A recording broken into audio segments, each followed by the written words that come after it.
All right, everybody, welcome back. This is episode 17, I believe, episode 17 of the 24 Down podcast. I'm your host, Hat. I'm here joined by my co-host, Buddha, and we are here for a long-awaited episode. I know a lot of people have been asking about this episode, wanting it to come out. So without any further ado, I'd like to welcome our guest in Sam. Sam Song, how are you, man?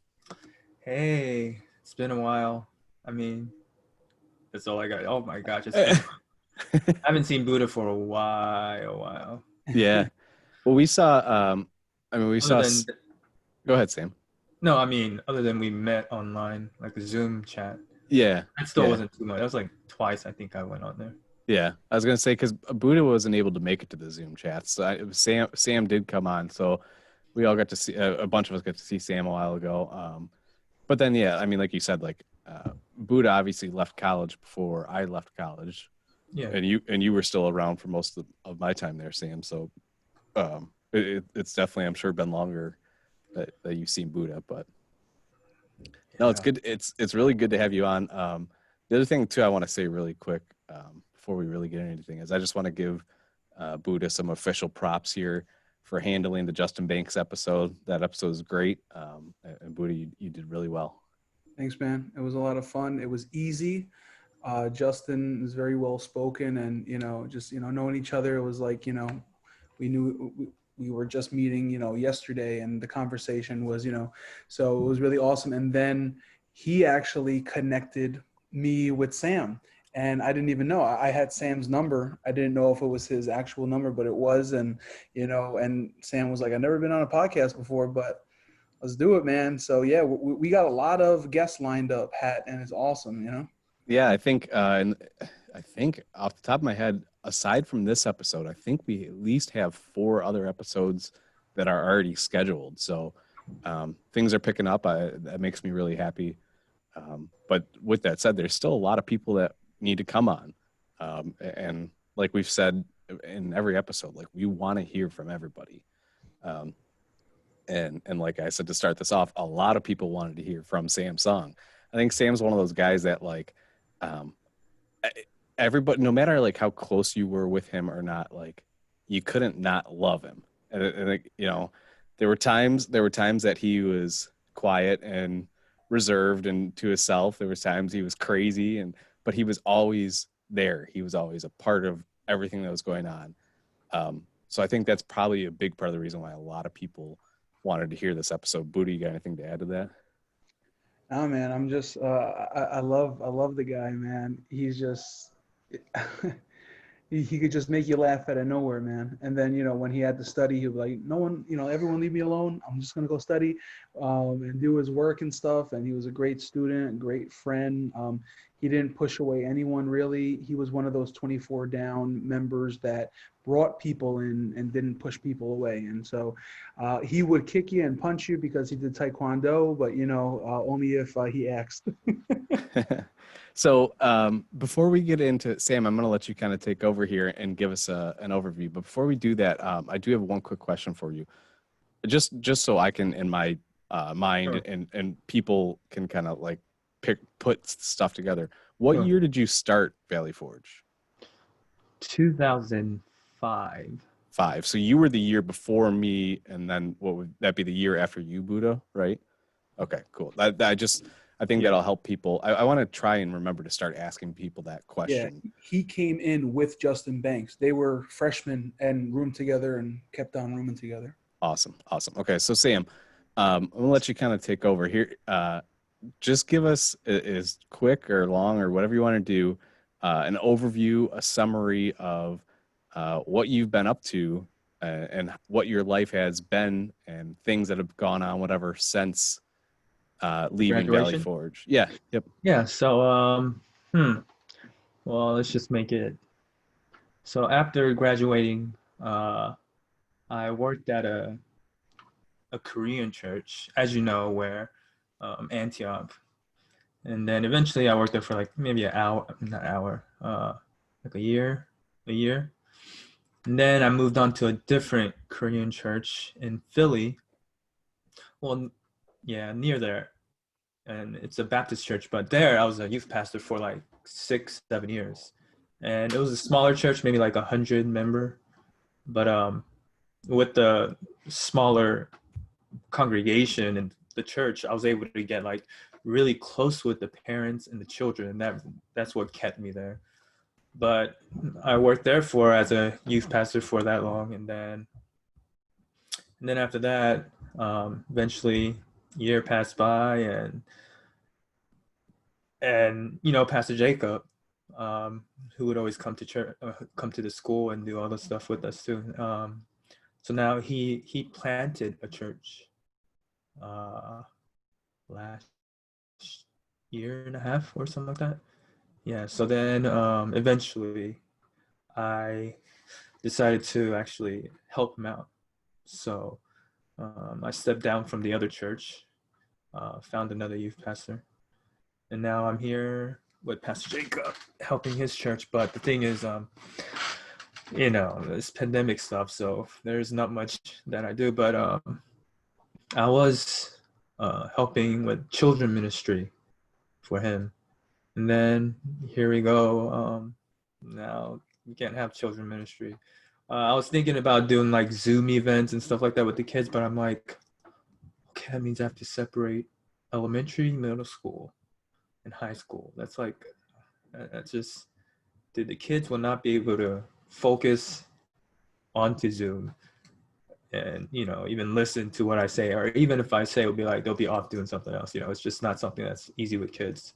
So I'm just helping them out with like camera and stuff and things like that. But other than that, I also thought, like, all right, what are some things that I can do other than just ministry? Because ministry, being a youth pastor and all is fine with me, but I never fully thought of being like a senior pastor, like owning a huge, like own church, right? So I'm more like, I prefer working with someone or under someone, helping them out. So eventually my second thing that I wanted to try was actually, I was so curious what being a police officer would be like. So like 3 years ago, I actually applied, but I didn't get accepted. And then a year later, sometime in 2018, I got a mail saying that, we have a event and blah, blah, blah, and you're allowed to come and have the little knowledge and the physical test to see if you can apply for the Philadelphia Police Department, stuff like that. So actually, I wasn't gonna apply or do anything. I was just curious how, difficult it is, like the test and the things that you have to do to pass them. So just from curiosity, I went there, and I'm like, all right, you have to write all of these stuff down. I'm like, I'm a small guy. Who would want to hire a small Asian guy, So I put like, okay, I weigh 135. Okay, I'm only like 5'7", 8", pretty short. Can't handle a big guy, And then eventually I went knowledge. It was fine. It was simple. It was the physical stuff. I'm like, okay, see how difficult physical stuff is that people have to go through. And they're like, all right, 30 push-ups. I'm like, 30 push-ups? What the heck is 30 push-ups? Okay. And then they're like, all right, 40 sit-ups. Okay, 40 sit-ups. And then, all right, we'll be doing some benching press. Benching press? Oh yeah, man. College year, I worked out a lot, but now I lost a lot. But yeah, they're like, you have to at least lift more than your weight. So I'm like, oh yeah, I weigh 135. My max can be like 170 something. So because they saw me being an Asian and a small kid, they're like, all right, we just gotta put, just little 45 on each side, and that's it. And I just went up and down and up, and they're like, surprised, and they're like, okay, you pass, but it was just simple stuff, and I actually passed through it. So it was like throughout 30 people there was only like 4 people who passed through, and I was one of them. So I was surprised. And then I got a call from a detective in Philly, and they're like, all right, we're gonna have an interview. So eventually I'm like, oh, I'm not gonna go that far, but I went there anyway just to see it. And we just spoke, and there's stuff that like they check your YouTube, Facebook, and Instagram. So I have all three, but I lied and I only said, oh, I have only Facebook and Instagram. So I showed it to the guy. You know, my Facebook is all like church stuff and, you know, kids event and youth trip and all these pictures and stuff like that. But my YouTube I couldn't show, you know, it had some inappropriate stuff from school and some stupid stuff that I did. So, you know, I had to keep that sort of away. But anyways, yeah. So that's what happened there. And then I'm like, all right, well, this was fun, interesting. But that was one of the things that really got to me is, man, what if I was a cop? How fun would it be? You know. But then eventually after that, I went to a school for a year called UTI, Universal Technical Institute. So it's for automobile, sort of cars and stuff. So while I was teaching at a church, I went for a year to the place like afterwards. And then I got a job now as helping Pastor Jacob up with children ministry, but I also work at a dealership, a Hyundai dealership. So right now, yeah, that's where I'm working at now. But until this pandemic goes away, you know, can't do nothing about it. But I guess that's just how far I got now. And, you know, I'm just trying to still work out and stay in shape, but I'm too lazy, you know. I don't know. So, Well, I don't think you're too lazy, because if I was asked to do 30 push-ups or 40 sit-ups or bench 170, I don't think I'd be able to do it. So your lazy and my lazy are two completely separate things. So I wanted to bring up a few things, like with, you know, everything that you just said. I didn't even think about this until you brought it up. Like, trying to do Zoom as a children's minister has got to be so hard. Like you said, like grabbing their attention span. You know, like I've heard about the churches that are doing, you know, services on Zoom or things on Zoom and things like that. And it's like, okay, you know, that's a great tool to be able to do that thing. But when you come down to like putting it on the level of kids, like to be able to keep their attention span, like, yeah, that I mean, I completely agree with you. And that's something that like didn't even cross my mind, of like how hard that's got to be able to minister to them and keep their attention over a computer screen. You know, yeah, I mean, and not only that, we just planted our church like 2 years ago or something. So it's not like we have 100 people, 200 people, you know. It's like maybe like 50 or something like that. So even the kids, count it all, it's like 15, 20 kids. But then you got to separate them, you know, boys, girls, age. Sure. And, you know, you can't teach high school of what you're teaching the kids. It doesn't make sense. So sure. it's another whole full-time work. Yeah. And especially nowadays, kids who actually do school at home virtually, why would they want to be on virtually again, you know? Yeah. So that's just another thing. And just thinking about it and talking with the parents and all this stuff, it's just, I'm like, man, this is hard. This is harder than I thought. So yeah, we have like maybe once a month outdoor event with the families, meet up there, stuff like that. But for now, yeah, we have like home group and stuff. So I'm pretty sure the parents are doing well with the kids and stuff.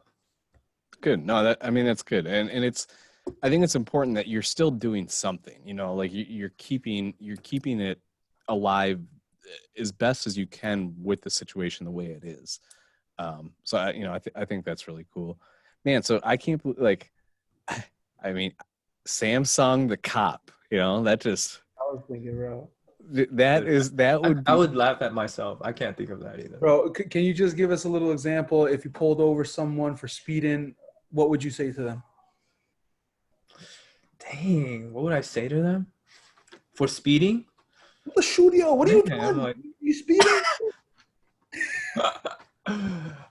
dude, I mean, I don't know what I would say. Maybe I think I'm a little too nice, you know. I'm not too like out there like, you know, why'd you do this? Why'd you do that? And it feels like an older person, like an old woman or old, I think I'll be like, all right, just don't do it again, please don't do it again. It's really bad for your age, blah, blah, blah, just for the health.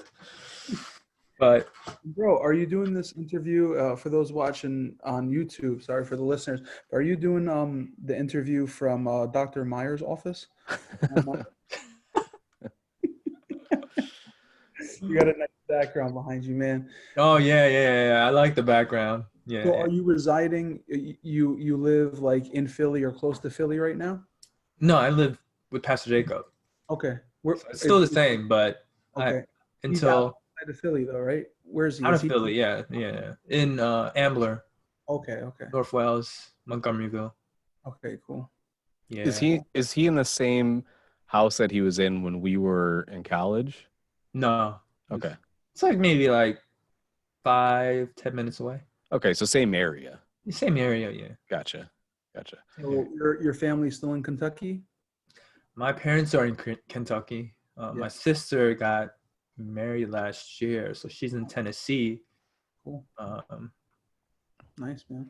And yeah, and I mean, I only have one sister, so yeah. Other than got- that, I mean, I visited them a few times, but I'm like, yeah, I can't go to.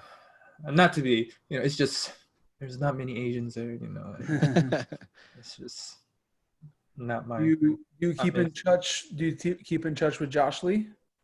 Yeah, I mean, I think last time I spoke to him was a few months ago on a text. I think he was in Washington, at a church I think he works at. I don't know how it is now, but I was going to visit him until this pandemic started, and then everything started closing down, and then I'm like, oh, so I couldn't go and visit him. But till then, yeah, I mean, pretty sure he's doing good too. We speaking of Josh Lee, will you do me a favor, Sam? After we're done with this episode, I have Josh on Facebook. Yeah. But shoot me his number because I want to text him so I'm going to Nashville, Tennessee for Thanksgiving.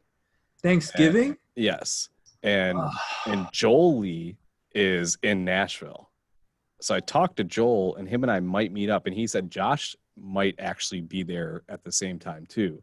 So I might actually get to see both of them around Thanksgiving time. So now you're making me think. Shoot me. Oh, are you going to? My sister lives in Nashville. Oh, so she's in Nashville too, Sam. Yeah, so I visited her during when she was getting married, but I have I have a few days off, and I was thinking about Thanksgiving, but I'm like, okay, so go out there for a week, hang out, chill, no work.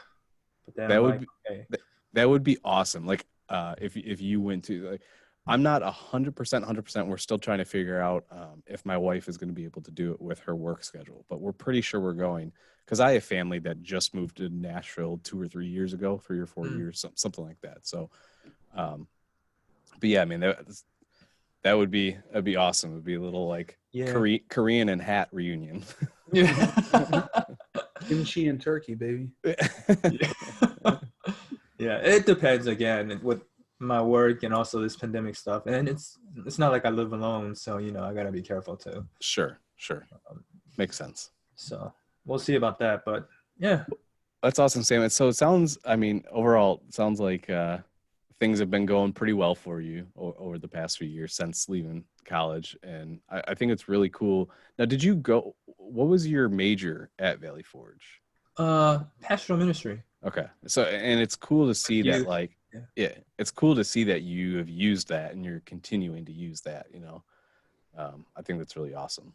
I just wanted to encourage him with something real quick before we move on, and it's like I was in the same boat as you, man. Like, I first went to Valley Forge to be a missionary, and then I kind of switched it up to children's ministry. And I was like, I just want to be a children's pastor. That's all I want to be.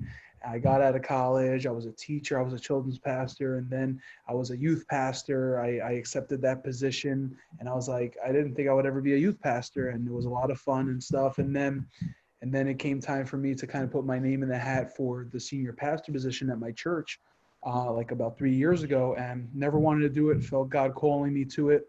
Yeah. And it was just like, I don't know how I'm going to do this. I never want to be the guy at the top. I always want to be helping out, someone else, like you said, it's easier because you don't get all the blame. You know what I mean? If you're the guy at the top. So, but I did it and I'm almost 3 years into it now. And it's like, I'm living my purpose. And I found that, what I did as a children's pastor and a youth pastor has helped me in my senior pastor position. So, Nice. if that ever, comes about in your life and you feel God calling you to that, he's already prepared you, man. And Oh, yeah, yeah. I've read over like 30, 40 books and, tried to really understand what it is to be a great leader. But you got to put the work in too, definitely. But God's going to be with you, man. If that Oh, yeah. time comes, because I remember you said that you wanted to do that. And I know that your dad was a pastor was a pastor as well. All right. He's not. Oh, he's not. That's Okay. maybe Josh Lee's dad's a Yeah, pastor. that's right. That's right. Yeah.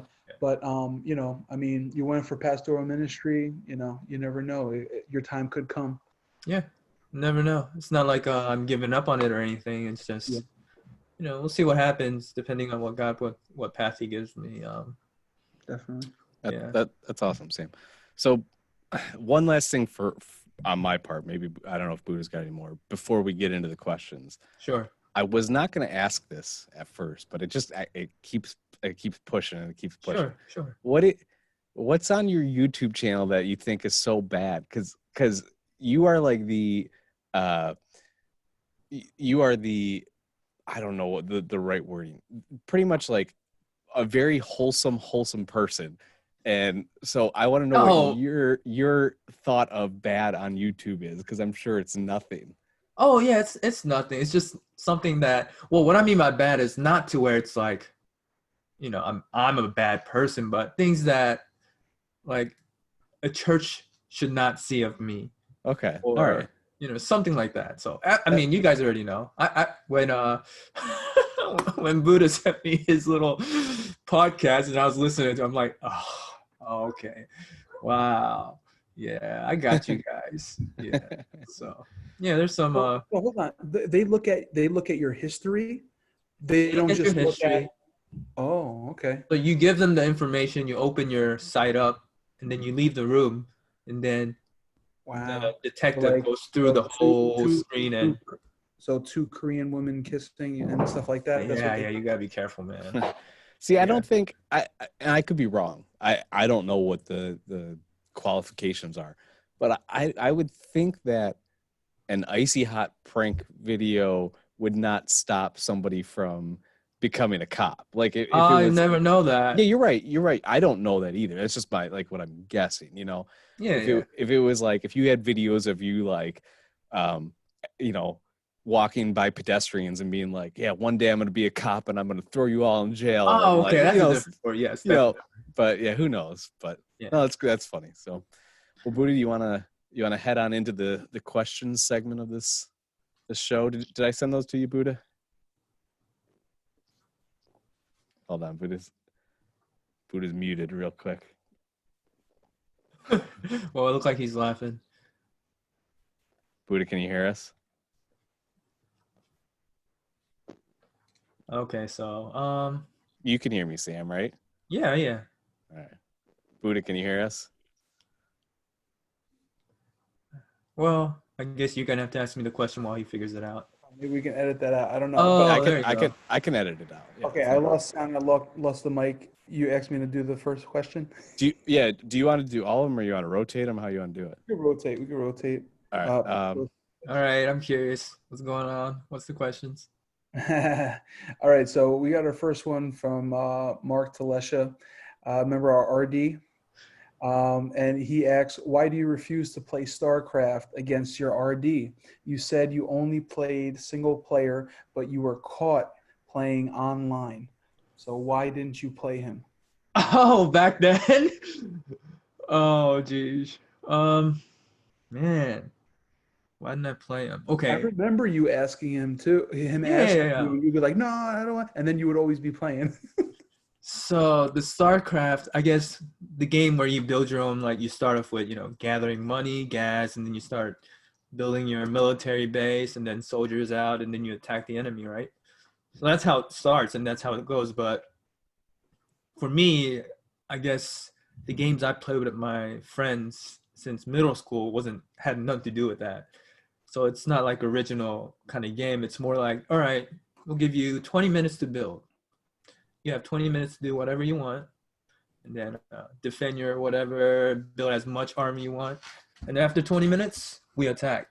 So that's how it was. So, like I would just like, max out my army and they'll max out theirs. And then, we just attack each other and, we have our own systems up and things like that. But that's just how I was trained and how I knew.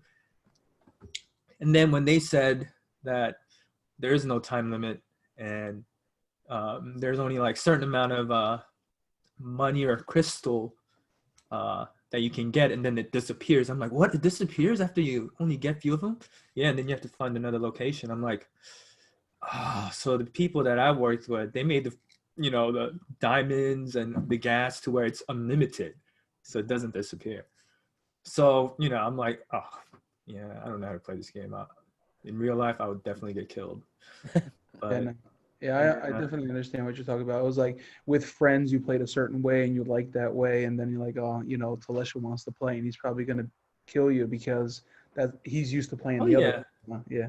Yeah, definitely. I think he would. I believe he would have. But my game was the Xbox, not the PC. So yeah. Nice. All right. So these next set of questions here, they come from Wolfie. Carl Wolf. And so his first question is, what was your favorite way to blow off steam and relax at Valley Forge? Blow off steam? Yeah, when you get upset or something? Yeah. Stress reliever. Did I ever have a steam? I don't remember seeing.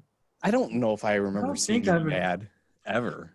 Yeah, I didn't. There's nothing that made me mad. It just made me laugh when people. Okay, so what was your favorite way to relax at Valley Forge? Relax. Watching some Korean dramas, TV shows. I do remember you doing that often. Yeah, that's awesome. Just I think that's it. Just listening to music.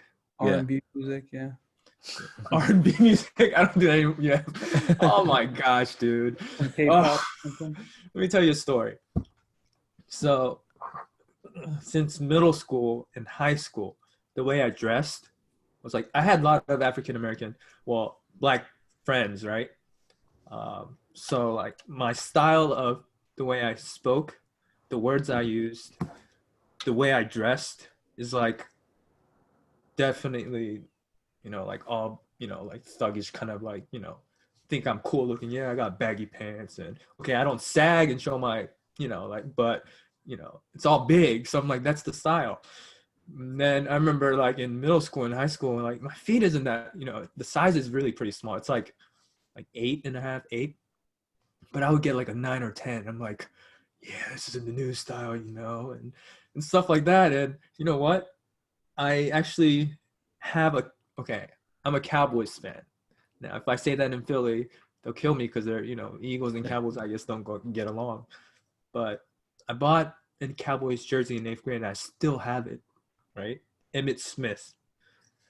And I wore it, and it comes all the way down to my knees. I'm like, why did I get an X large when my body is small? I'm like, what is going on? So then, once I got into college, and then I started going to church, and then once I had to lead, the way they dressed was like, you gotta dress properly, And I'm like, okay, so no more saggy clothes. Okay, polo. Okay, jeans that actually fit.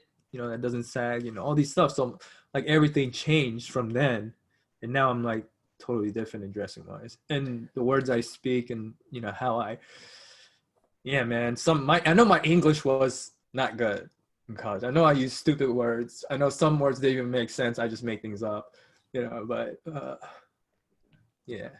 Those were fun times, man. Your English was perfect. Yeah, I think so perfect. Too. I don't think it was perfect. You had catchphrases though, man. Like X phrases, yes. Yeah, like Shudio. You remember anything else? Like rednecks and everything. Just keeping myself from cursing. So in my head, in my mind, it's a curse word. Like it's constantly saying the curse word, but just wanted people to hear it a different way. Yeah. So, Wolfie's next question, and this is a great question. He says that he thinks that Vive in Antioch was a significant part of the 24 Down family. He wants to know what it was like seeing us crazy white people embrace the Korean church and culture. So crazy white people. Okay, look, our group was crazy. It was crazy. So that Vive Church, the church I went to in the college group, we were in an English ministry college group. And then there's a Korean ministry college group. So Pastor Jacob was in charge of the English ministry. So yeah, that's how I know we gathered the 24 Down. And then not only that, but gathered other colleges from like Ursinus, Temple, and some other places for that church group. But yeah, I mean, just I think that was a great time, doing stuff for college when it came to ministry stuff. And a lot of experience that I've learned from, a lot of relationships I grew with other people, not just Valley Forge, but also got me a lot closer with the Valley Forge, our 24 Down, getting to know them more about each other and stuff. You know, like for me, and I'm just speaking for myself here. The whole Vive thing was really special to me because there was all these ministries that Valley Forge would try and almost like shove down your throat, or not even necessarily. Maybe that's how I took it. But there was all kinds of Valley Forge ministries. They were always front and center, and I had no interest in any of that at all, ever, the whole time I was there. But the Vive thing, like, it was always something that I enjoyed being a part of, and it was it just felt more real and more natural to me. I was involved, but I was not as involved as other people. But I always loved that there was that Vive time, even just being a part of the Vive soccer team and things like that. Like it's not just about ministry. That is part of the ministry. Like even going paintballing. Yeah. Me falling and busting my head once, and I had to go to get stitches on my forehead. But yeah. I thought that was really cool that like there's all these ministries that the school provides that any of us could have like dove into, and instead we embraced Vive as like one of our own, and I think that's because Pastor Jacob embraced us as one of his own, so I think that's really cool. All right, Wolfie's last question that he's got here, and this is a question he's been asking everybody. If you could have one building at Valley Forge besides 24 and it was named after you, what would that building be? Oh, shoot. So the Samsung building. Samsung building. Studio Hall. What would it be? I would love the library. What did we call the library? The new one, the new building that was built? Well, the Storms Research Center, was it called? That was the library. The new building was Cardone, but that was more of classrooms, I think, right? Oh, was it? Academic building. Like study room and stuff, and yeah, get together and do. Yeah. Yeah. Okay. Yeah, I mean, I would take that building over. Nice. I mean, the reason why that building came is because I had a lot of experience. One is, meeting with our school members. Whatever class I was in, we would actually meet there, do projects together and things like that. Study time, there's a quiet time there. You do it there. And then we do some crazy stuff. I remember I believe it was you, me, what's his name?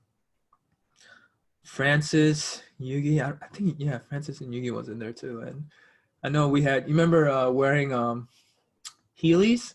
Yeah. You remember? Yeah. I was in college getting Heelys. Yep. And then we were running around in the middle of the night. And then we ran straight through that building. Yeah. People were all like quiet, working and stuff like that and studying. We just ran right through it with the Heelys. Sam, I still have a pair of my Heelys. Do you? To this day, I still have them. I have it. Nice. I have it. Because I only wear it like a week. Yeah. It. So it's still in good condition. I think if I sell it, maybe I can sell it for like $500. Yeah, I don't know if they make them anymore, so you might be able to get some money off of them. Yeah, but I don't think I will. But yeah, I don't think they make them anymore. But That's funny. So the Healy time, I'm trying to remember. I'm pretty sure Rizzo bought a pair, and I think the English twins had a pair, and I Yeah. had a pair, and you had a pair, and that might have been it. And it was just random. We got these Heelys, and we were healing running around around. campus for a week or two, and then it just who would kinda do died such a out. thing at a Christian church? 24 down people would. That's it. Yeah. I always wanted to get them, man, but I was like, nah, I'm just too big. I'm just gonna fall on my butt. I actually got. It was either, I think it was before college. I got these things called soaps. You ever heard of those? Yeah, Where they had a grinding plate in like the middle of the shoe, and so I would like do it in my room, like on my bed frame and stuff. It was so dumb, bro. that's awesome. Yeah, man. So the next set of questions, we got a lot of questions for you, man. The next set of questions is from your first girlfriend at Valley Forge, Colleen. And remember Colleen? I do. I don't know about so. Maybe not your first girlfriend, but she asked, what was your first impression of 24 when you first came to the floor? So what were your, like when you came into 24 down, you saw the building, you saw the floor, you saw the people that were there. What were you thinking? What were your first impressions? My first impression. Well, all right. So I'll say this. I noticed there's a big difference of buildings. I'm like, oh man, this building looks nice. I guess that's an expensive building. And then this trashy one. What the heck, man? I mean, what is this?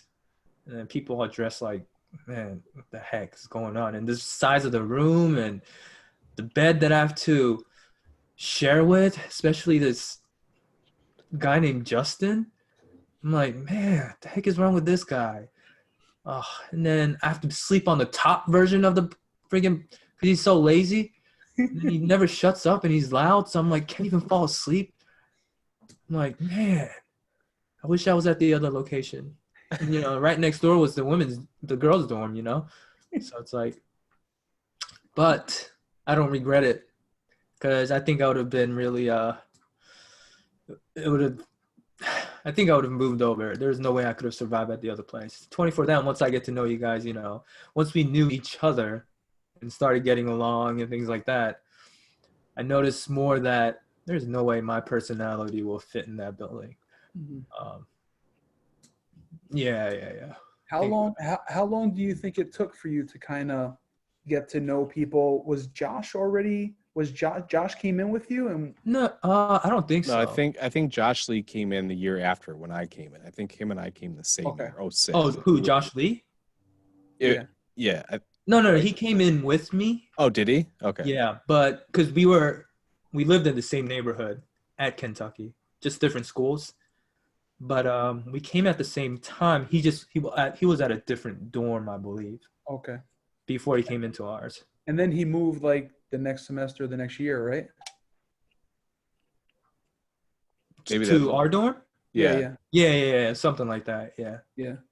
But how long did it take you to kind of make friends on 24? Like, just like tell me few about that weeks. experience. Because I think I was the ARA at that. Yeah, it was just like few weeks. You know, Yeah. it wasn't bad at all. Like I said, you know, I was Justin Banks, but once I got to know him, you know, we were like buddies. It was fun. Did you hear his episode yet? Oh, I didn't hear his episode. He says yet, the same but- thing about you. Like he says, like you guys couldn't be more different, but you guys got along so well. And Yeah. Yeah, he brought up something that Buddha acknowledged, and I thought was actually really cool. Completely forgot about this, but the whole time that both of you were there, you guys were roommates. Whereas it seems like most people would like switch roommates here and there, and not for any bad blood, but just to like switch it up or whatever. But you guys stayed true to each other. Oh because, because of the bond and friendship you had together. Yeah. The other thing, go ahead. Oh no, sorry. No, the other thing that like I wanted to say about what your answer to Colleen's first question is you talked about like you wouldn't be able to fit in if you were in a different building and stuff like that. Well, my recollection, because I came the year after you, and for me, I kind of view this is just the way that I view it. Everybody that was there that before me I view as the the founding fathers of 24 Down. So Buddha there 2 years before me, Banks there. Oh yeah, You yeah. like, so I always considered you part of that group too. Like, you were part of what built 24 Down to how I knew it. But I remember, like, when I don't remember specifically, but like, I'm there, I'm a new student and everything like that. And I remember feeling very, like, welcomed. Like, you and I, maybe we didn't like become really good friends right away or anything like that, but I always felt very welcomed around you. And so, you want to talk about like fitting in, like, you made other people feel like they fit in too. Like, you are a huge part of why 24 Down was the way that it was, and it's such a, like, a family oriented thing. I don't know, I just wanted to give you some credit for that too. Yeah. I remember a lot of things. Yeah, Buddha and I and Nate, Kenfin, Mhm. Pete. We yeah, there's a lot of things that we did. Even Francis and Yugi. I think they were there before you. Yes, yep. Yeah, They so were yeah, I mean, um yeah, all those names you just mentioned, even like Neil and oh yeah, and Banks, and there's so many, Rick and a bunch of people that, like, were there before I was, yeah, even Rizzo and Andrew were there before I was, and everything like that. And I'm sure that, like, people that came after me, like, let's just say Murph, for example, yeah, like, Murph might look at me the same way that I look at you guys, but for the, the reason I look at you guys all that way is because when I came to the floor was the way it was, and you guys were all there prior. So in my mind, you guys are what made it to be that way. yeah. Yeah, I mean, I do. I don't think it's all me, but yeah, I can say I had a great time doing stupid stuff. I mean, like, there's like I even have pictures that I can't show. Uh, like, let's say this, um, when Justin Banks and Buddha are taking like crap in the restroom, and we're just talking. I'm like, man, what the heck are you guys doing? I'm just taking a crap, and then I'll get my cell phone. I'll be like, put it up above, and I'll be like, took a picture of him taking a crap. And I have a picture of Buddha. I think I gotta look for it, but he's like staring at the camera, covering his, with his hands and just smiling while he's taking a crap while he sees the camera that I'm taking a picture with. I forgot you used to do that, man. There's a lot of things that I know we did. Yeah, man, that's funny, bro. Yeah, we want to hear those stupid things, man. Definitely share them. Colleen has another question for you. And what was the name of the game where we did rock, paper, scissors? Oh, You know, yeah, I know what you're talking about. Okay, explain the game. I forgot the name. It is a Korean game though, but it's a game where there's two teams, and one's against a wall or something. I think we were against a tree or something like that. Yeah, we were against a tree. But the person who stands up the tree and the rest of the team, is like behind you, as in the first person will stick his head under your, like legs, and then the next person behind it will do the same thing under their legs, and it's like a whole huge line, and then the other team, their goal is to just jump on top of it and try to crush it and keep on moving forward, and then do rock paper scissors with the front person, and if that enemy wins, next comes and jumps, and so it's just trying to knock each other out. And I don't remember Buddha being there. Were you doing it? I always watched you guys do that, but I was always either too sweaty or thought I was stinky and sweaty, or I was just too big and I did not want to jump on people, man. So Oh yeah, it would yeah. I would be like, oh my gosh. and Colleen's there, bro. Yeah, Colleen's there. Yeah. Yeah, that I remember. I remember you telling us about this game and explaining it to us, and we're like, "Yeah, I mean, we'll play it. Like, we'll do anything. Like, that's kind of how 24 was. Like, we'll do anything." Yeah. And we just had so much fun with it. Yeah, I mean, I think it was fun. We had a lot of stuff. We did a lot of things. Yeah. Uh, So yeah, yeah, 24 Down was crazy. Yeah, a lot of fun. Colleen's last question is, when are you getting the 24 down tattoo? And do you have any tattoos? I do not have any tattoos. 24 down tattoo. I just don't have tattoo. I never thought of getting a tattoo at all. Not saying that, you know, because I'm a Christian or the Bible says so or something like that, but I wasn't just interested in getting a tattoo. But then, I see a few of my friends actually have them and it looks pretty cool. And I'm like, oh, does that actually get girls' attention and stuff? Maybe I should put something all over my arm and see how it is. But yeah, no, I wasn't actually interested in it, so I actually don't have one. I'll say that.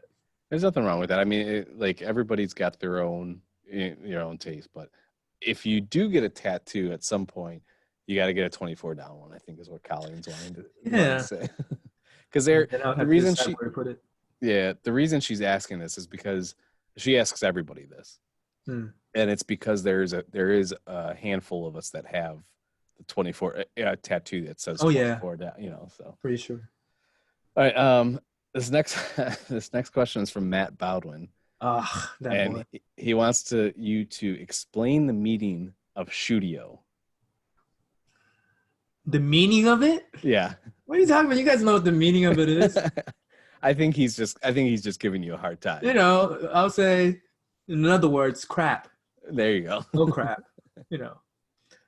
I mean, I'll say it if you want me to curse. I mean, sure, but depends on who's listening. But yeah, You remember that video we made where it was like we were in room 117, which is the big room all the way down the hallway, right? Where me, Nate, and Pete eventually lived, but I don't I think maybe that was our room at the time, but it was me, Justin, Tim, maybe one other guy and you, and we did the Where the Heck Are You video. Oh, I don't know if I have that. Do I have that? And you had and then at the end you're like, oh my goodness, Sue. I have that video. Do I have it on Facebook? It's somewhere. It's somewhere. I may even have it. Yeah. Yeah, it's funny, bro. Oh my gosh, that was funny too. We did so many videos. Imagine us today and all the things that people have with iPhones and stuff. We would be doing like videos upon videos, man, because we had a little crappy thing that Josh had. Remember that little thing? Little handheld thing. Yeah. And we all had like the handheld, like camcorders, stuff like that. Now it's just you need your phone and that's it, man. It's pretty cool. I think I would do even less school stuff than I did if we had that technology then. Oh man, that would be.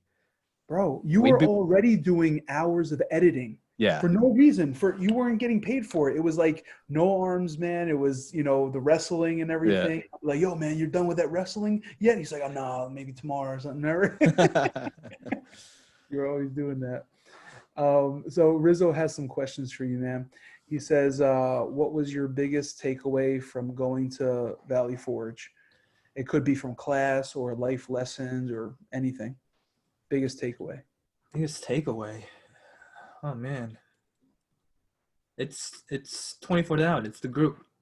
It's the family, I think even when I was in middle school and high school, actually 24 down members were the ones that I was really close with. Even today, that's what comes in my mind compared to anyone else. So I think the relationship that I grew in our little dorm and the people there was something that was amazing to me and something that really touched me in many ways. It's just not about playing, hanging out and having fun, but even in ministry wise, listening to different thoughts, different ways and strategies and things like that you guys plan on doing, and things like that. And even now seeing all a lot of our members succeeding in ministry and like businesses and things that they majored in, it's an amazing thing to see. And I mean, just still being in contact and having connections is an awesome thing, I think. Yeah, man. Like, just what always comes to my mind when, the biggest takeaways and things that you always remember, they're not the thing that happened one time. they're the thing that happened every day and the thing that happened all the time, which was talking in the hallways. That was like the best thing. Chilling Yeah. in the hallways, chilling on the stoop, playing outside in the field that's right outside, going to, dinners and stuff. So many people have brought those things up. And those are just like invaluable things. You can't put a price tag on it. You can't just say, hey, it happened one time. No, this is stuff that we just did. And I know you would also go to the gym too. And, me, Nate, and Pete would be there. You and Josh Lee, I think, were going for a time, and the other Sam as well. And it was just like, it was really cool. I remember you were getting your chest was getting big, bro. And I remember that, man. But yeah, bro, those are just really good times. That's my biggest takeaway as well. I said on my podcast, I was going to Valley Forge and I was praying for one best friend, for me to find one best friend, because I didn't know if I was going to fit in there. And then I found, over 30, 40, 50 of them. It was just an amazing thing. It's really cool. Yeah, I mean, like, I think our dorm was like the top during the time when we were around. Even like just how every other dorm members hated us because of how, popular we were in multiple stuff, not just sports, I mean, we killed everyone in sports, but, and like just seeing the growth of relationship with not just 24 down, but different dorms and different, even just many different things. And even like you said, at lunch, when we go lunch and dinner, it's like, it's packed. It's not like we're always separated in different ways. We're all together as one, meet up afterwards. We're not in our dorm in rooms with the door closed. It's open. If you need help or any kind of, talk, we just open up, and things like that. So I think it was a good thing. Totally different from other dorms. I think when you talk about like other dorms hating us, I think in my mind, the reason that wasn't for anything other than we did every single thing together. So we were always in everybody's fate, because when we went to dinner, we all went to dinner together. When we went to chapel, and we'd sit together. When we went to, if we had one person playing on the basketball team, the whole floor is going to watch that one person play on the basketball team. Yep. Like we did everything together. And I think that's why, is because you could not go around campus without seeing 24 down, because that didn't exist in other dorms. Like you might have had in another dorm somebody that's on the basketball team and maybe his 3 or 4 friends showed up, but it wasn't the whole floor. You might have seen groups of 5, 6, 10 people sitting at a table, but it wasn't 30, 60 people like hanging out, so we did every single thing together. And I think that's why a lot of the other dorms were hated us. So, I think there was a jealousy, Jealousy, like, we want that too, So I mean, that's what made me feel good. Yeah. But Sam, we even touched our balls together too, right? Yeah, man, that really sucked. That really sucked. That really sucked. We'll probably get to that soon. That sometimes pops up. You know what? I'll say this. When I told you, so the second job I had with a church for 7 years, right? When I was teaching youth, there's a family of three boys, a family that has 3 boys. One was in 7th grade, and then the other 2 were in high school. I don't know how this happened, but I guess they saw it on TV or something, right? And I don't know if it's MTV or something. And I swear, like a few years ago, they called me. They gave me a call. And I'm pretty sure they called the people, and they're like, need permission if they want it up there. I'm like, yeah, sure. They're like, we'll give you $200. I'm like, okay, whatever. I should have said maybe $1,000 or something. I mean, they're trying to make tons of money, but somehow they saw that, right? So they're like, I swear, I saw you, Pastor Sam. I swear that is you. I'm like, what are you talking about? Didn't you go to Valley Forge? No, I didn't go to Valley Forge. I had to make stuff up. I had to make things up. I'm like, what are you talking about? I'm like, dude, you have an afro. This guy in there has an afro. what Asian guy would have that? They're trying to convince me, and then eventually I gave up, and I'm like, okay, don't tell your parents. It's only between us. No one gotta know. So that's how it was, and then that's how we got closer too. That's how like I got closer with the kids and stuff like that. But it was fun. It was like the parents still didn't know. That's But, funny, man. But bro, so I think we got down to it. We were wondering because I couldn't remember who actually sent that in to pranks, but I remember you asking me years ago or telling me that you did it and saying, "Hey, is it okay?" or something. Or I can't remember what it was, but you sent it in, right? I think the person that got it first was Matthias? Matthias. I think it was Matthias and I. I have it. I think I also have it, but I never sent it in. And then he actually gave me the video to put up on YouTube too, because I didn't have the video. So I think it might have been Matthias, but yeah, it was a funny TV show. And I know they, if you see the original one from YouTube and the one from TV, you can see there's some little cutoffs. Sure. Because there's some, but it is funny. Yeah, man. I still can't see myself like that. Yeah. I mean, the way I spoke, the words I used, and You I'm definitely like now you're definitely a lot like we have all matured. That's what Josh likes to say. Yeah. We have all matured, and we could see the maturity in you as well. But like just back then, we were just coming Crazy. into our adulthood, and so we were very immature, but it was a lot of fun. It was a lot of fun. Yes, I would say that. So Rizzo has 2 more questions for you. He says, "Do you still play StarCraft?" I do not. I actually, Xbox was my main console until this year. I got a PC, so it's like a gamer PC. Mm-hmm. So I have like a 36-inch, screen. So it's huge. That's why I keep on looking down at you guys, and then the camera's up here, so it looks like I'm not paying attention to you. But yeah, so I play Overwatch a lot. And I play Modern Warfare, Warzone. Started playing that with a few friends and stuff. That's cool. But other than that, I think those are the only 2 games I play, and then just work. But yeah, StarCraft I do not. It's just too old and not my style anymore. Yeah, his last question is this, and maybe you can inform us on what this is. Did you ever end up getting that Hyundai car you wanted? Actually, no, I didn't. I got the Oldsmobile. It's an Oldsmobile, but it's a Lero. I think that's what they call it.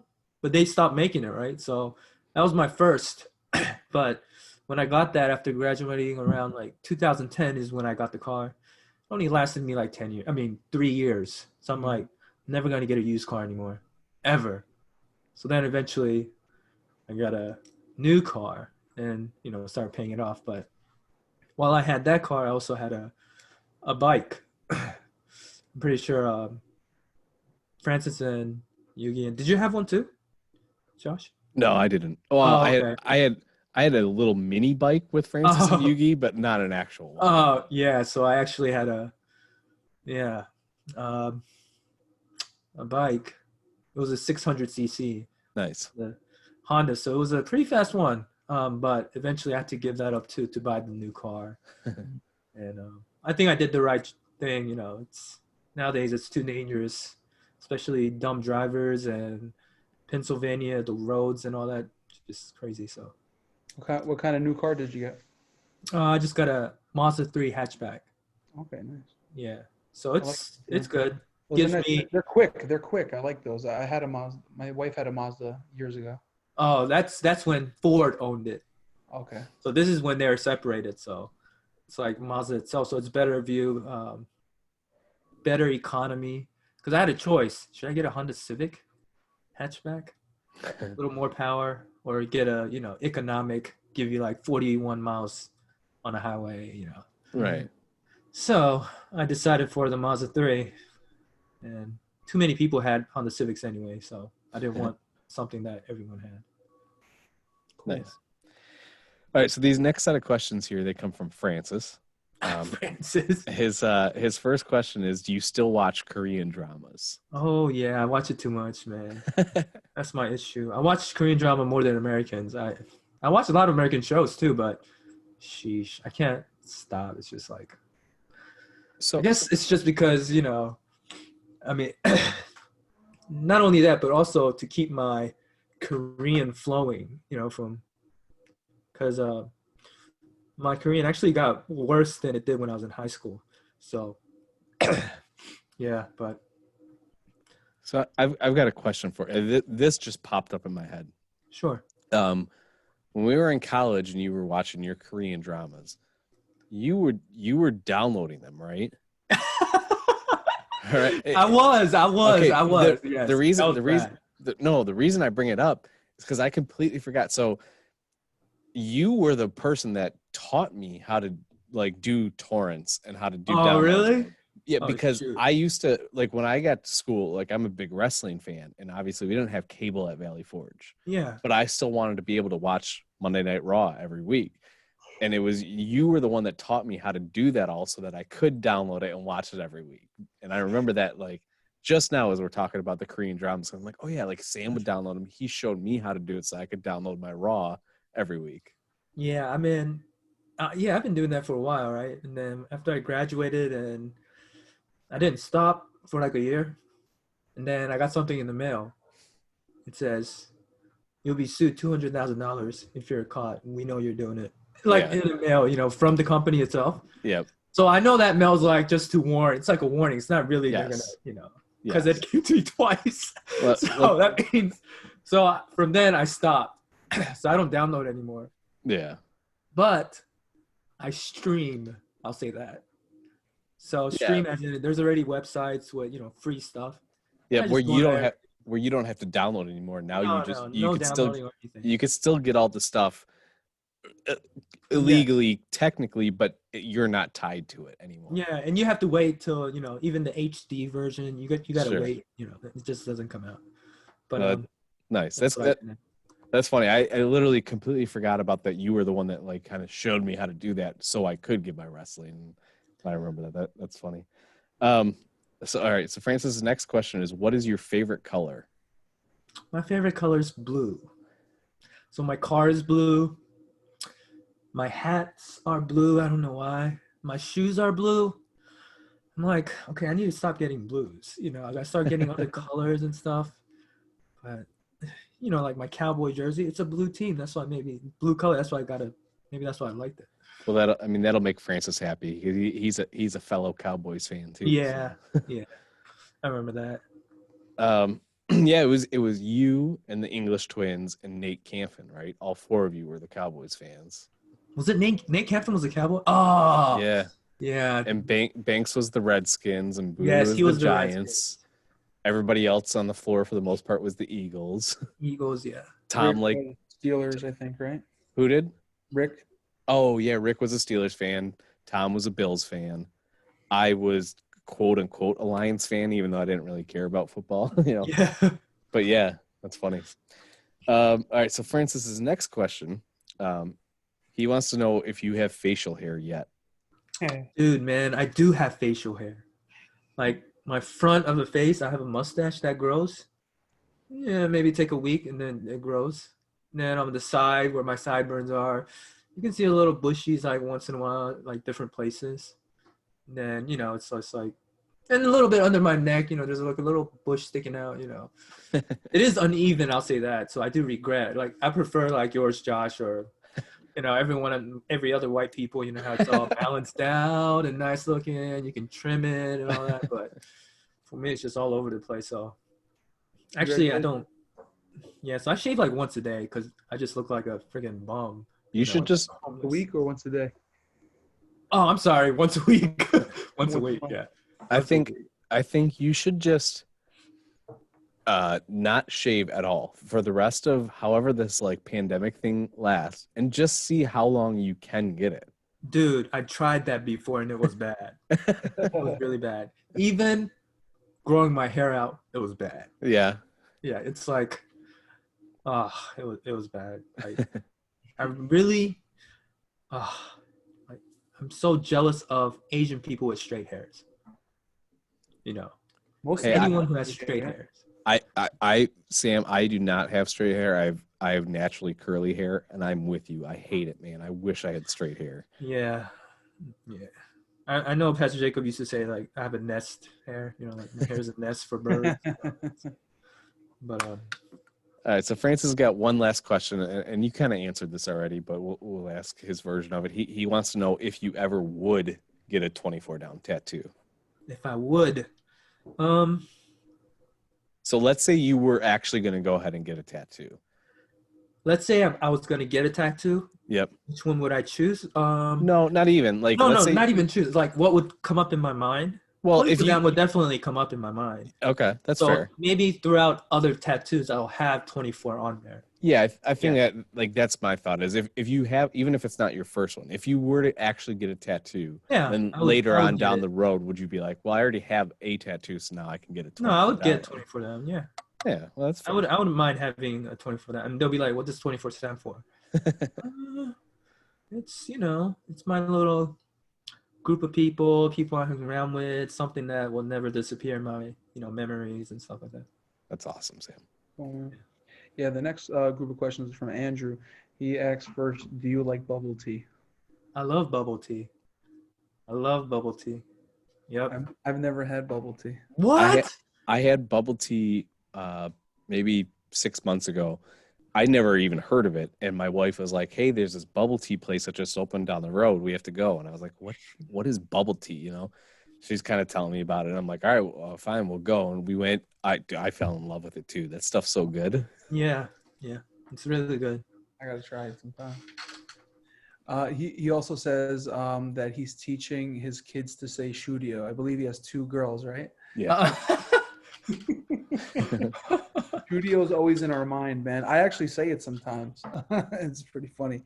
And then his a third question is, in your opinion, what is something that church can do to really reach out to the world and stay relevant in these times? You know what's going on now with politics, with all these stuff going on. It's one of the worst that's been happening in history, I believe, in the U.S. with all this issues of racist and all these things. But what can church do for it? I think it's really difficult for the church to actually fit like in the middle, because it's right against left. It's another group against another group, and as a church, we're not someone who's just gonna judge another and follow the other. It's like our church is someone who can somehow bring comfort and peace and some kind of knowledge to them who's struggling with like hatred and not knowing how to handle things. And I have few friends who would talk to me about politics, and even for myself, like, I love listening to politics. I love listening to different point of views and things like that. And it really gets my attention. I'm like, oh, that's interesting. Oh, I agree with this person. Okay, I agree with this person, But from the experience that I've seen of other people, like, it is something that the church needs to stand up for their congregation and the member that they have now. Because of this politic, it's like it's strong enough to actually destroy relationships that you've been with a person for like 10 years and maybe even longer that can go. But because of like even, let's say, the president, who only lasts 4 to 8 years, right? That's it. And it's done. That person's done. But just because of that, you're willing to give up a whole decades of relationship that you're really close with someone because of something like that just triggers your mind, and things like that. And it's like, somehow we need to find a way where we can actually get closer with our friends, church members, people that you know of. And if we do have discussion with politics and things like that, somehow to be able to break it down to where we can share our thoughts, but not in a way where, it'll get us upset in any way, but knowing that, God is all part of this, and you can't let something like this take your mind over.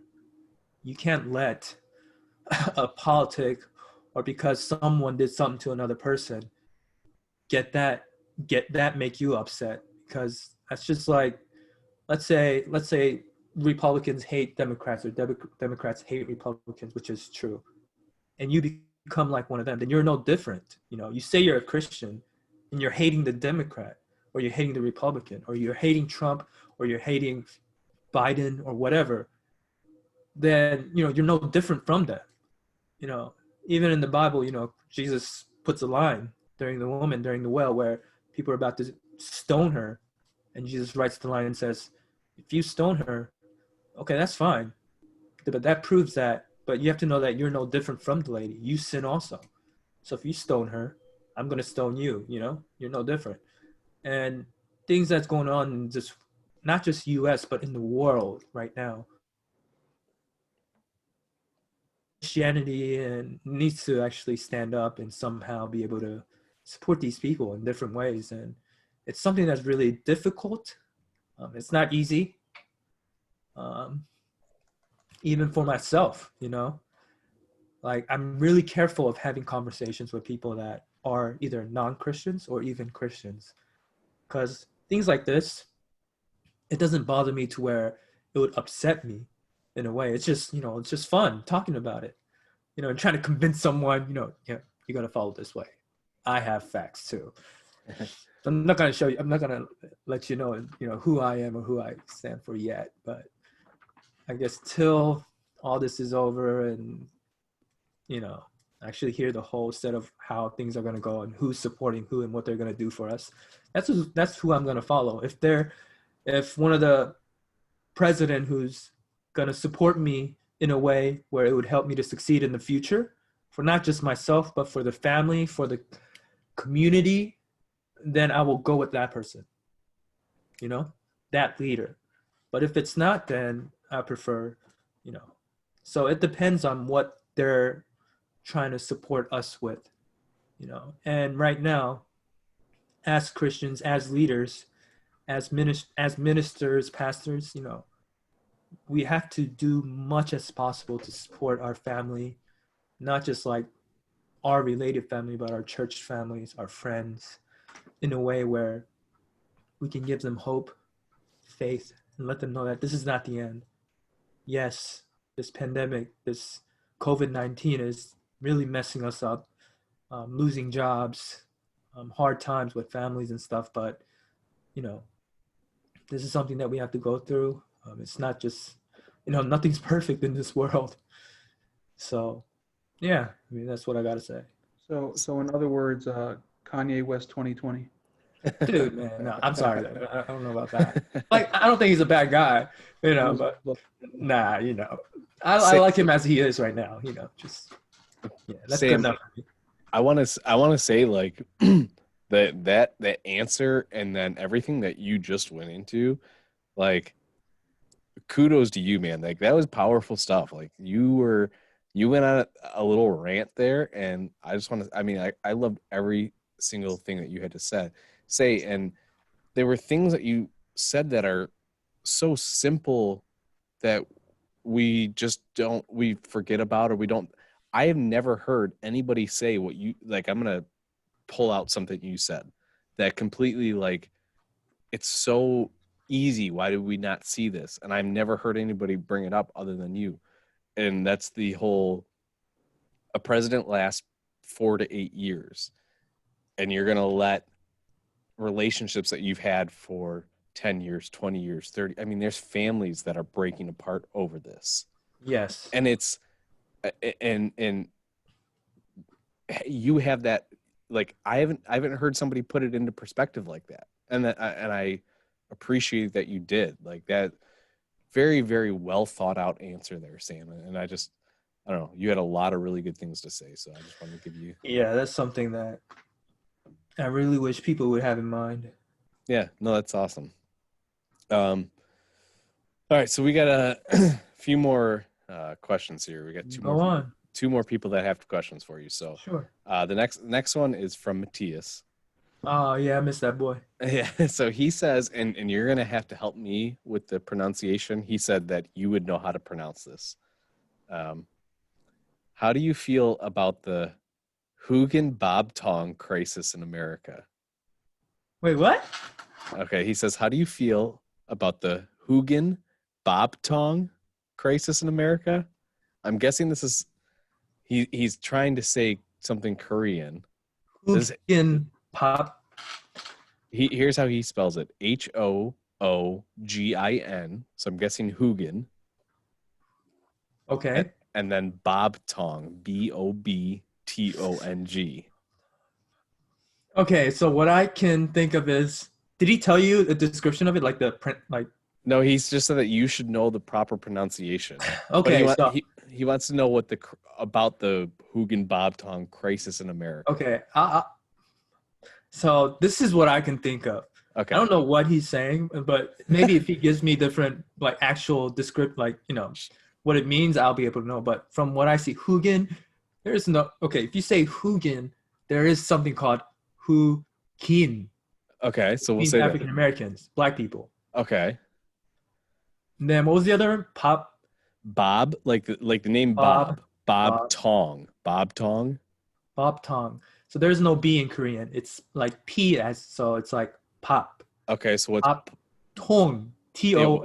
Like, well, not What's- tong, but so pop tong is like a rice, a bowl of rice, but it's like with no rice in it. You know, it's like if you say you're a pop tong to someone, it's like your brain is, you're an idiot. You know, like you have no rice in your bowl, and you know, it's like, so what do you think about black people rice bowl? I see, that's why that's confusing me. Maybe I got it wrong. Maybe he spelt it wrong or something. But if this is pop tong, all I can think of is pop tong, which is a rice bowl. You know. Well, we'll have to have Matthias clear that a little bit you'll have to more. have him cleared out. Maybe it's black people and not having the same amount of rice in their bowl as white people. Yeah, maybe that's what it is. Yeah, if he's really trying to get to that, I have answers to that too. It's okay. It's not only just Hugin. Okay, there's Pegin, which is white people, right? There's well, Asians. You know, Asians have like Chinese, Korean, Japanese. That's all I can say, but I can say more than that. But yeah, if it's the main subject right now that's going on, it's Pegin and Hugin, which is white and black. But I don't know if that's what he meant by Hugin. But anyways, he's trying to get into politics. He can call me separately, and I'll have a chat with him. That's fair. All right. So his next question is, what do you think about Dave Ramsey Financial Peace University? Dave Ramsey? Dave Ramsey Financial Peace University. Financial Peace University. Yeah, I don't know what this question means. But he said I do. He's asking. Yeah, he said, what do you think about Dave Ramsey Financial Peace University? Was he trying to start a business or something? I don't know. Do you want to skip this question too? He's got these questions that they're stumping everybody. The easy one after that. Yeah. All right. So yeah, I don't know. I don't know that one. I can't say. All right. Here's his next one. Is he wants to know what your dream car is? My dream car? Yep. Oh, so since I was young, Mustang was my dream car. But as I was growing up, I'm like, man, I don't think I'm into crazy sports car anymore. I'm more like economy cars. But then now electric cars came up and everything. But if I say dream car, I actually haven't decided yet. I still don't know my dream car. But let's say I choose a car now. I would like to have a sports car, but I would like for it to be a hatchback. But if it's a hatchback, what would it be? I don't need no like 600-700 horsepower hatchback, but if I had to choose, it would be like the Civic R, you know, or the Golf R, you know, or the Hyundai Veloster N, the new one that came out, Looks cool. Yeah.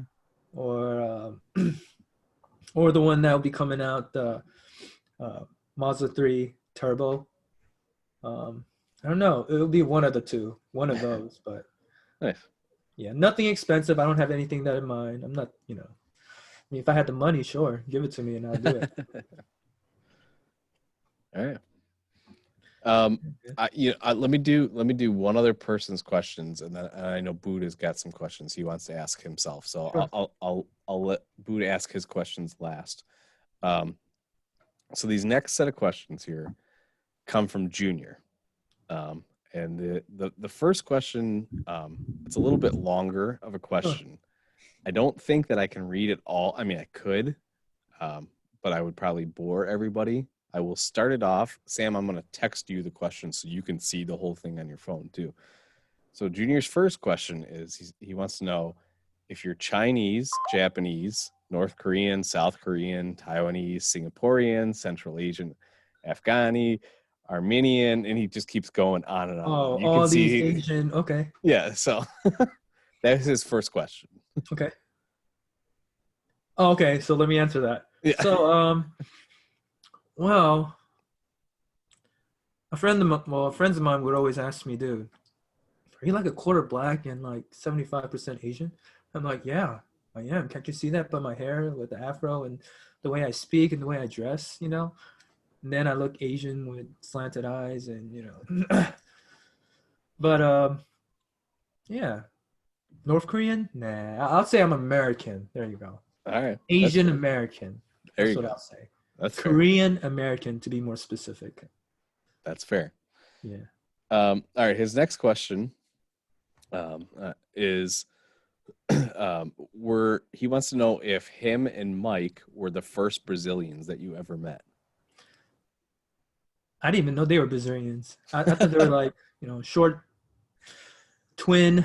I couldn't tell the difference from them in the beginning when I first met them, but I was able to know through that their personality. But Well, Junior was the one that had hair. Mike was the one that was always bald. yes. It's just like Francis and you, they always switch around, and I couldn't tell in the beginning until. But no, I think they would be the first Brazilians that I've met. Yeah. And then I've noticed afterwards. But other than that, I Where still did miss you, those two. Yeah. where did you think they were from? First. Mexico. Yeah. Sorry, I should be racist right now. No. That's just, I don't think that far of a distance. It's America, and then it's like, is it Asia? Is it, by continent? Those two. I mean, I've said this, and I think everybody kind of knows this, but like those two were my legit like brothers. Like they weren't blood, but like they were my brothers, and they always called me the third Brazilian and everything like that. Like I love those guys to death. His next question, and I forgot about this until he asked the question, and I think it's a great question. He says, "Remember when that Josh kid slapped you? What do you remember about that day, and why didn't you taekwondo the fool in his face?" Wait, John? Oh, the guy who used to live at 24 but left? Yes. Remember he slapped you in the face? He slapped me in the face? I don't remember what it was over, but he literally like just slapped you in the face, and we all were like, "What? Like what just happened?" I can't remember. Junior might remember the story. It's I see some pictures popping up, but I know we had a little argument. I remember that. I know him like. So the part that I know about him is I was in the dorm and then he came in for some reason. I think we had an argument of something. I don't even remember, and it was like 12 years ago. So Right. some kind of argument. And then he flicks me off with the middle finger. So I'm like, oh, that really hurts my fingers. I mean, that really hurt my heart. I'm sorry. I mean, just the finger. I don't know what that means. So I gave him a 5 instead. I have 5 fingers up. What's up? And then he left. I'm like, what are you trying to say with the finger? If you're gonna say something, come into my face and say something. Right. And like a whole distance and then just flick me off and think that that did something to me. But about the slapping part, I don't know. Maybe because I'm just too patient. There's no point of me beating the crap out of him. Yeah, What Josh kid is this? Which Josh? I can't remember his It's name. a white. He was with us for maybe like one semester. I feel like, I mean, Buddha, Or you two? had to have been there. You had Yeah, like you yeah. had to have at least been at school because Junior left in like you. I think you and Junior left either at the same time or I kind of remember it, but I don't remember who the person was. was it Josh? Yeah. It's like Was it even Josh myself. Mendez? Maybe I don't remember. I can't remember. I just remember. I do remember you getting slapped, and we were all like, because again, it Samsung is not the Yeah. like he doesn't get mad at people. He doesn't start things like so. Like it was just a shock for all of us. We're like, what? It was something. I don't. We'll get the story. We'll get more to the story. Get it and let me know. I'm really curious myself. What started all that? Yeah. Junior, we need to hear from you. So Junior's last question is he wants to know if you are still practicing Taekwondo. Dude, I'm old, man. There's no way. I can't even do a split. I used to, but I can't even do a splits anymore. What? Just I 2 actually years ago, try to- you 2 years ago you were doing 30 push-ups and 40 sit-ups and That's benching push-ups and 170. sit-ups. That's different. That's different. Like you try to kick straight up in the air. Oh my goodness, my leg only comes up all the way to my hip. That's it. Nowhere else. Yeah, I'm just getting too stiff, I guess. But no, I do not. But I still have the moves and some skills. So yeah. Nice. Awesome, man. So yeah, I guess we'll end the question session here, and then after you can, share any stories that are coming to your mind or anything. But what were your first impressions of Justin Banks? Just so he knows. First impression when I first met him, Yeah. I'm like, man, another freaking redneck. Hope he doesn't smell. You had a lot of rednecks in Kentucky, huh? Yeah, which I didn't mind. It doesn't bother me. Okay, it did bother me. Yeah, in Kentucky. Yeah, that's why I was like more of like I had more African American friends and white friends than pure redneck friends. Yeah. But eventually that all changed. Now they're all Facebooking me, wanting to be friends, and it's just when we were immature and stuff. But how did you guys get along so well? What do you think it was that you guys just mended? I don't know. We just connected through even just having conversations, things that we liked. We didn't have disagreements on like, okay, I don't want this there or this there. Like I wasn't like pure like, okay, everything has to be this organized or clean. Mhm. And same with him. Mhm. He was just slightly messy than me, but yeah, it was. There was no difference of anything. And yeah, that's why I'm with him. I was with him for 2 years, no need for any other roommates. We just got along really well.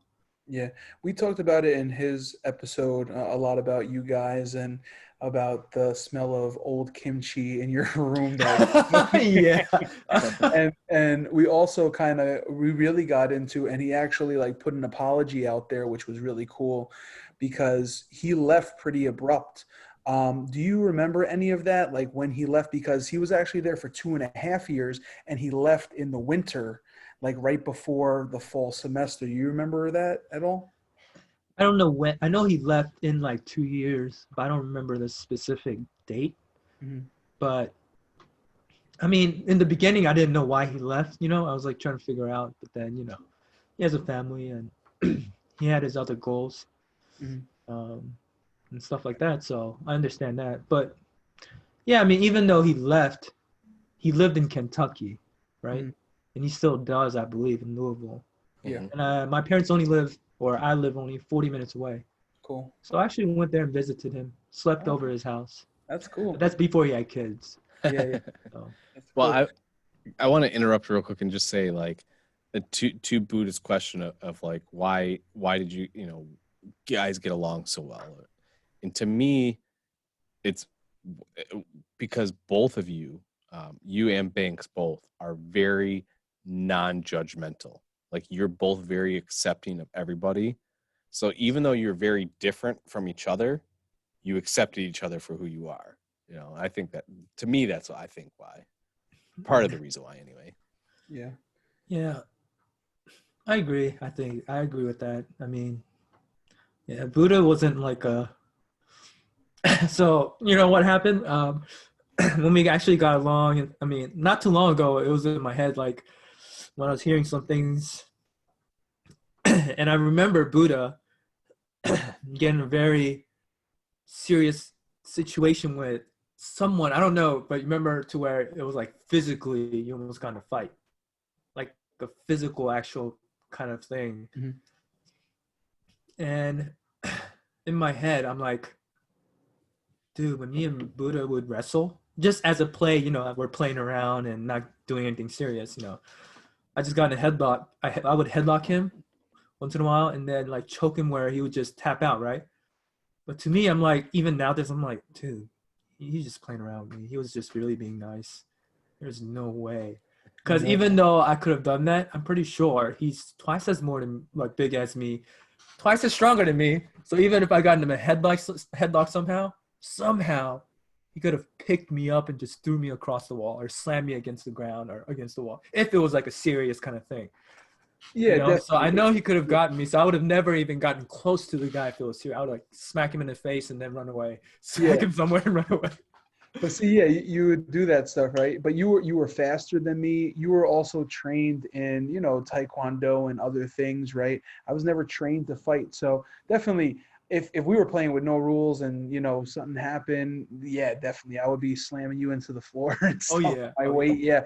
But no, you would really get me and you would always beat me, man. Like if it was just a fun thing to do and then you would choke me out and my eyes would like bulge out and be like, "Oh, I'm done," but those were fun. Remember, and I think we also used to do this with us, with Tim. We used to like crack each other's backs and stuff. Were you doing that as well? I was stepping on all of your backs. Yeah, yeah. I Because remember. I was the lightweight, And we were like, "Yo, I'm So next. I'm next." Yeah, yeah, I would let you guys lay down on hard floor. I I would just like remember that. hold on to something and then just Yeah, step on the back with pressure to where it pops it. Yeah. yeah. But even Justin talked about this, and we see it as well. And kind of, Josh kind of alluded to it that you were. I don't know, maybe you learned it from your mom or from your family or for somewhere else, or it's just you. You're just you take care of people. You're very considerate. So like even like the food and stuff you and Josh would make, and with Walter, even remember Walter, and you Yeah. guys would just make the rice and stuff, and you would just give it to anyone. It wasn't like, oh, we're not giving it to anyone, but you didn't. Your door was open. You guys would just make up some really good rice, and we would all eat it and stuff. Like you were just a very considerate person. Yeah, man. Thanks. You're welcome. I think Oh, I got like one or two more for you, man. sure. Go for it. So I want you to think back to some of the skits that we used to do, and Tim used to do these skits, and he used to act like you. Do you remember those? Ah, dude, I remember those. Yes. So did you appreciate those skits when he was Yeah, trying to I act like you? did. Yeah, It was funny. He cracked me up. You yeah. know. Because you used to have your ways. You used to have some like habits, like before you would go to bed, you would be at your computer, you would listen to some music, and then you would go into your bed and put your earphones in and just go to sleep. So he would do those. I think I have those. I got to put them out. Those recorded ones. Yeah. And then I want to show you. I kind of want to end my question time with a video, and then I kind of want you to let us know kind of like your reaction then and things like that. So I'm going to try to share my my screen if I can, and we're going to play a little video. I, can I share my screen? Let me You see. should be able to. You should be able to, yeah. Okay. Hat, you may have to enable attendee sharing. Okay, let me figure out how to do that. We'll edit this part out. Yeah, for sure. Wouldn't it be in the bottom where it says share screen, but somehow? Maybe on the side, participants, if you go to more. Chat and share screen, record. Yeah. Yeah, I'm still trying. Share screen sharing started. Stop it. I got it enabled. Okay, let me Host check. disabled, participant screen sharing is what it says. Hold on. I'm looking at on my settings. I'm looking. Do you have those settings checked? No, because I'm the host. Yeah. Maybe only the host can do it. No, because I've got let's see. I'm looking in here and I can, if I reclaim host, will it stop recording? I Yeah. don't know. I believe so. It will. He has to go out. Screen sharing started stopped by a participant. I have it enabled. Let me Okay. take the check off. Now try it. Is it working? All right, let me try it. No, Okay. maybe we can't do this. Maybe I can send you the link, Josh. Yeah, send me the link. Okay, let me send you the link. Copy. Is it a YouTube video? Yeah. There's a chat in here, right? I think Yeah, there's a I chat. put it in the chat. Okay.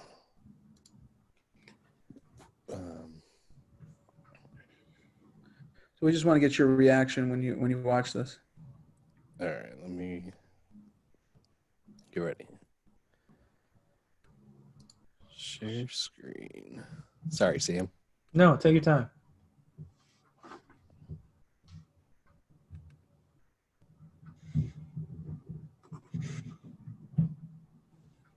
Dude, right, what are you ready? talking about, Give me a man? big screen, bro. When I first saw this, I was like, what a traitor. Talk us through. So we use lotion. Yes, We you got used Sam inside. He didn't know we were using lotion. Dude, that's me? So What the heck, dude? that's me in the corner. That's my messy room and my desk. And then we got Justin to put it on. And I'm just chilling there with it on, not knowing anything until Are we able to get sound or no? you said sound? I can tell the sound in my head. And I we can got- tell the sound in my head. got Big Rick over there with his shirt off, and it got on him. How you feeling right now, Dude, man. What am I doing? Sam is doing a little dance because his balls are burning right now with icy hot. Me and Justin are just. Cracking up, laughing, pretending you have it. Was it Nate there too? Nate was there too. Do you remember the classic quote? Now it's on my stick. Oh, Look at your face, bro. You look like you're in it's hell, man. red. What is that? That's me right there. Oh my gosh. And then finally, oh Got man, Banks telling him to go rinse it off. Oh yeah, I went to the Trying to restroom, get right? it And off. he was there too. That Mhm. son of a gun. I don't know how. Oh yeah, I was gonna say I don't know how we didn't get in trouble for this. It's because it came out after we got out. Like it says VFCC on the back there and everything. Oh really? So we didn't get in Yeah. trouble. And then I had a St. John's hoodie on too. It was my brother went to St. John's, Oh really? so they probably thought it was St. John's. Dude, Yeah, I I mean- remember that video. I have it on YouTube. I know. How were you feeling during that, man? Dude, man. It's like never gonna do it again. That's why when I know you guys have talked about it already, but when it finally became our little tradition where new people come in and they do it, I was the cameraman, you know. I'm like, I'm not doing that anymore. Smart, very smart. Yeah, I was the one that was recording stuff too, recording you guys. Remember that craziness in the bathroom? Just people going nuts. Dude, man, it was crazy. Mhm. Like You deserve to be. you guys would do it constantly, Francis. Even you, Josh. I mean, multiple times. Everyone does it multiple times. I'm like, Yeah. man. I think that may have to be something we put out there when we do like a Zoom all together to do it. Yeah, like, all right, let's show ourselves. All right, yeah. Our wives, man, will be like, "What are you doing? The balls are on fire." Well, Buddha is just like I'm gonna tell you this right now. Buddha is an idea machine. He came up with an idea that I will share here in a little bit as an announcement. I'll share that in a little bit. But now this is another great idea that the next Zoom meeting we have to have icy hot on standby. And Yeah, that's awesome. man. Buddha, you got any more questions? I'm good, man. All right. So Sam, are there any other stories or anything that you want to touch on? Stories. No, after school, and it's just been work, church, uh, and this pandemic. Didn't do anything. There isn't much of a crazy story that I have at all. So Well, yeah, and that's fine. Um, so here's what we're gonna do. I'm gonna go ahead and I'm gonna kind of say a few things, and then I'm gonna give some podcast plugs.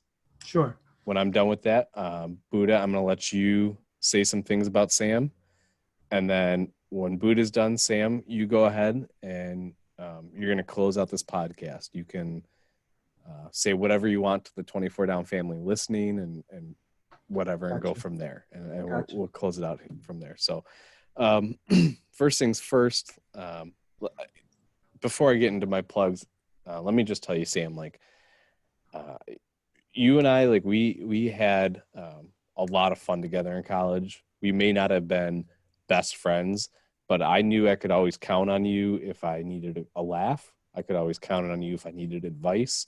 I could always count on you for anything. Um, and I think a lot of people on 24 Down felt that way too. You were as much a part of 24 Down as anybody else. Um, Without you, 24 Down wouldn't be what it is today. And I think that's why there was such a desire for people to hear this episode, hear what you've been up to since college, and hear you tell some stories and things like that. So I really appreciate you coming on here, but I really appreciate you as a friend. You're Oh yeah. awesome guy, and I have nothing but respect for you. Go ahead if you had. No, I'm just thankful for that you're even doing this podcast, and just thinking. I don't know what made you think of doing this, but I'm really blessed by it too. Good. Well, let me do a quick little cheap podcast plugs here, and then I'm gonna let Buddha say his stuff, and then Sammy, you'll close us out. But we've got Twitter for those of you out there who have Twitter. If you want to follow us on Twitter, basically the only thing I do on Twitter is just kind of post when a podcast drops. So if you want to be the first to know, follow us on Twitter. It's at 24 Down Podcast. If you would like to email us for any reason, any reason at all, you can email us 24downpodcast@gmail.com. Another thing you could do to support the show is check out our Facebook pages. We've got the 24 Down podcast page, so you can like that. But we also have the 24 Down group page, which is a private group. If you're not in the group yet, get a hold of somebody. We'll eventually be able to find you and get you in there. Like the likely chances are, if you're not in there, you know somebody and you're friends with somebody on Facebook who is, they'll be able to get you in. It's not private to the point where we're not going to let you in. It's just private that we want to keep it to us. We want it to be our family. So get in those Facebook pages. We always post show stuff there. We post who's coming up, so you can ask your questions, that kind of thing. Our YouTube page, you can find us on YouTube. Usually I'll post the YouTube link here and there on the Facebook pages as well. So you can watch the video form of this as well. And I guess another thing that I've got here, and this is one of my breaking announcements, is we've got our Store Frontier page. It's where you can buy the 24 Down podcast t-shirt. You can buy the 24 Down logo shirt. But now you can also buy this brand new design that just came out today. It is the 24 Down Studio shirt. And if you look here, you can flip it around. It's got the 24 Down logo on the back. So feel free to go ahead and pick one of those up and purchase one of those as well. The other announcement, and this is kind of what I alluded to, Buddha had a very, very good idea. And I just kind of wanted to get this in everybody's mind right ahead. This is episode 17. We've got 4 or 5 episodes that are on deck. Buddha had a great idea that for episode 24 of the 24 Down podcast, I don't know exactly how we're going to do it, but it's going to be an open invite podcast. It'll be a large Zoom group type of a thing. And it'll just be a special episode where everybody can be on at once for the 24th episode of the 24 Down podcast. So look out for that information. We'll figure out how we're going to do that a little bit more as we get closer to that. But I think that's a great idea, and it's going to be a lot of fun. So you definitely want to be a part of that. And that's all I've got. So Buddha, I will let you say what you want, and then Sam will close us out here. Yeah, man, my 24 down shirt hasn't come yet. I think I got the podcast shirt, but it's coming soon. I ordered mine. I think I'm going to order one of those studio shirts, man. We got it. That's a great idea, man. So, yeah, I mean, Sam, bro, really, not only we've shared so many laughs, man, over the years, especially, I knew you at Valley Forge for 3 years. You know what I mean? You came in my second year, and it was a lot of fun, man. A lot of fun, a lot of videos made, a lot of laughs, a lot of good times. And, I would also say some serious times as well. I've experienced, being with you in some of those serious times, and I don't want to put it out there, but I think you know what I'm talking about. And I hope you're doing well, man. And, praying for your continued healing and everything. We could talk about that here or somewhere else if you want to. But yeah, man, you're an awesome guy. And I'm so happy the way your life is going. I'm happy you're in ministry as well. That's really awesome that you're with Pastor Jacob now also, and that you were in Philly and stuff. So it was just awesome to catch up with you. Awesome to reminisce.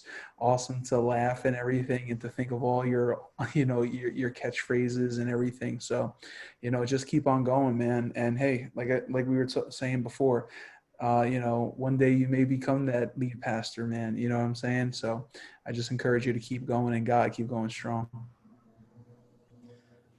Yep. And I'll close it out. Yeah. Thank you for this podcast. Thank you for inviting me over. Just listening to you guys and listening to the other questions that everyone else wanted to hear. I'm very thankful. I'm not sure if I answered everything correctly or if that's what they wanted, but thank you for that too. And yeah, just being able to just stay in contact. And I know everyone's phone numbers and all that changed, but we should somehow, when we get into that group where everyone's in, we can share our numbers and stuff. And this is a blessing to be able to see Buddha again. Josh, I know I saw you a few times. And yeah, I'm really thankful for this. And I hope that all the others who haven't been on, it'll be great if they come on, and for those who can. And Josh, Lee, I'll try to get him. We'll see what happens, but I'll let him know. Yeah, that's it. Awesome. Thanks for coming on, Sam. We love you, man. Thank you. Love you, bro.